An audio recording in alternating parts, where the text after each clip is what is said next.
একদিন এক মুরগি জঙ্গলের ধারে দানা কুড়াচ্ছিল। হঠাৎ এক শিয়াল এসে বলল, ভয় পেও না, আমি আজ তোমার ক্ষতি করব না, আমি একা বন্ধু খুঁজছি। মুরগি একটু ভাবল, তারপর হাসল, ঠিক আছে, তবে বন্ধুত্ব মানে বিশ্বাস আর সতর্কতা দুটোই লাগবে। দিন যায়, তারা গল্প করে, হাসে, খেলে। শিয়াল ধীরে ধীরে সত্যিই বদলে যায়। একদিন অন্য শিয়াল এসে মুরগিটাকে ধরতে চাইল, তখন সেই শিয়াল নিজের প্রাণের ঝুঁকি নিয়ে বন্ধুকে বাঁচাল।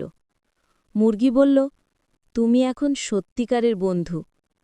শিয়াল হেসে বলল, বন্ধুত্ব মানে ক্ষুধার চেয়ে বড় একটা অনুভূতি।